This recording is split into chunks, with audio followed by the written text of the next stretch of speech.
So yes, you're right. I grew up behind the Iron Curtain in Poland under the boots of the Soviets. But more than that, because I'm a Polish man, I grew up hearing the stories. And of course, I've seen the aftermath of Nazism, fascism, when they came and pillaged and raped and murdered and have stolen everything from the Polish people.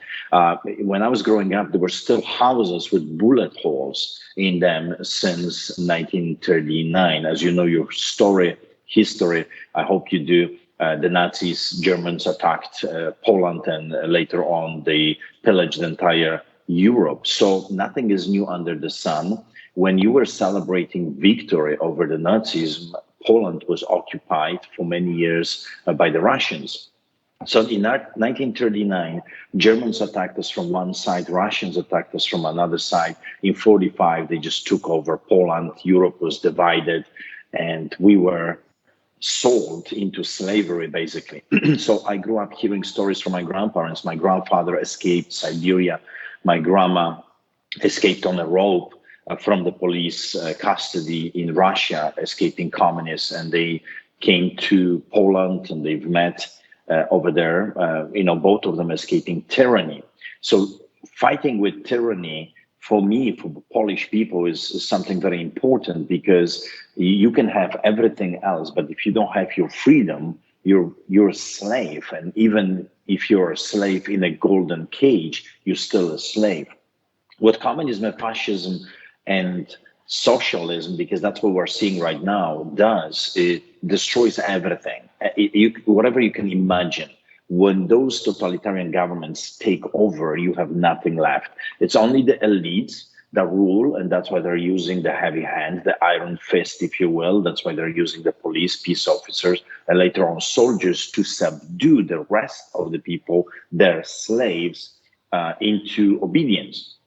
And of course, right now what we're seeing is the medical tyranny. They're using invisible enemy, because let's say the Russians would attack us, then you know who is the enemy, you can defend yourself. But how you can defend yourself from an invisible enemy that the government says it's all around you? They say we're in the middle of global pandemic. You look at the data and the statistics are identical to the statistics from the past 20 years. But how you fight that? Because if you speak about it, you're deplatformed, you're censored. If you say, I have an expert, the expert wants to come and present their case, you are hammered by conspiracy theorists and, being labeled as crazy and, etc. So that's what we're seeing. When I was growing up in Poland, first of all, I heard about those tactics from the Germans. The minister of propaganda for Adolf Hitler, Joseph Goebbels, he had this famous saying, propaganda, propaganda, propaganda. What it takes is just propaganda. In other words, just keep lying, keep telling the story, make the lie big enough that people will not even be able to comprehend. Oh no, there's no way they can lie about that. It's just so big. Keep the lie big, keep repeating it, and eventually people will come to believe it. Those were the statements of the Nazis. And it's very interesting because people say to me, oh no, there is no way the government can turn against its own people. Listen to me. If you know your history, Germans were the first victims of Adolf Hitler. You have to understand the German people, hundreds of thousands of them, not just few here and there, hundreds of thousands of German people became victims within about 10-year period of time when the Hitler became a totalitarian, dictator. Because we have to understand that Hitler was democratically elected as a chancellor of Germany in 1933.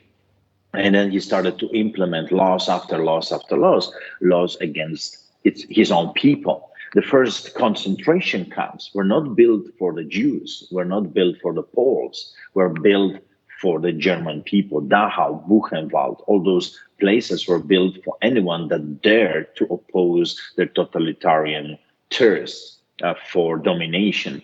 Then, of course, 1939, then we know the story. And that's why I am here in the United States, because I'm asking the great eagle to start flapping its wings, because I say, listen, This is your anointing. You rescued us during the First World War. You rescued us during the Second World War.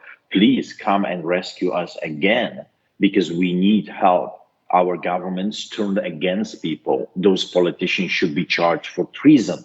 They are murdering people. They're not saving lives. They're destroying lives left and right.